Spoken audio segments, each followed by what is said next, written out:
7h, 9h, Europe 1 matin. Et voici le zapping politique. Bonjour Dimitri Vernet. Bonjour à tous. Et moi, ce que je veux, c'est que pour sauver des vies, on change les lois. À chaque fois qu'on voit qu'il y a un trou dans la raquette, notre travail, à nous, c'est précisément de changer les règles pour qu'elles protègent vraiment les Français.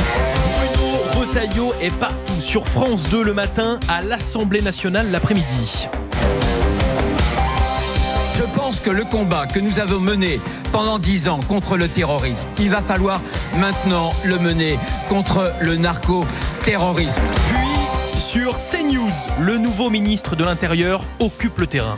Je veux m'adresser aux consommateurs parce que trop souvent, on dit voilà, on fume, etc. C'est du rétroactif.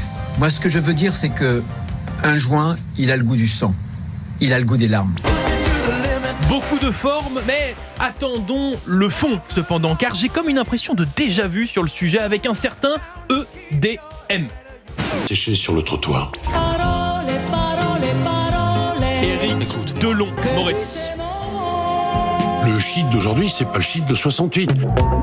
Lutter contre le narco-banditisme. Olivier Faure a sa stratégie.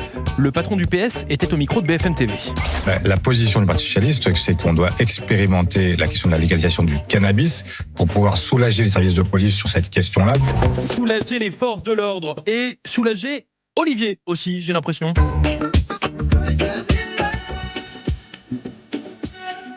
Oui, une expérimentation. Sur des territoires et voir ce qu'il se passe. On pourrait regarder effectivement si on ne peut pas, dans certains départements, certaines villes, faire ce que d'autres pays en Europe font.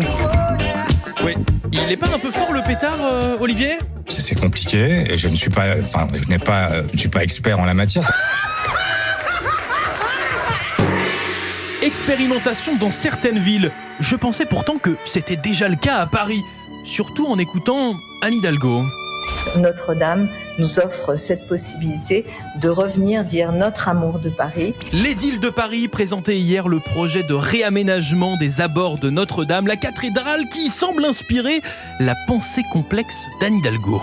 Évidemment que quand on appréhende l'aménagement d'un site comme celui de Notre-Dame, il y a en permanence cet aller-retour entre le spirituel, et je ne sais pas ce qu'on pourrait opposer au spirituel, mais le réel peut-être, mais j'aurais du mal à opposer le spirituel et le réel. Donc oui, c'est un aller-retour constant. C'est n'importe quoi, enfin franchement, n'importe quoi. Rien compris. Allez, pour finir, on garde le cerveau déconnecté avec l'écologiste Marine Tondelier qui nous a enfin expliqué sur LCP pourquoi elle met tous les jours une veste verte. Parce que vous savez, quand on est écolo, on veut aussi pas passer la journée à savoir comment on va s'habiller. Quand vous décidez que vous mettez une veste verte, vous gardez beaucoup de temps pour penser sur le fond plutôt que de choisir vos vêtements dans la garde-robe. C'est de l'efficacité énergétique. Efficacité énergétique d'une éolienne alors, hein. Les écologistes sont quand même un parti qui continue à faire des choses très sérieuses mais sans se prendre au sérieux.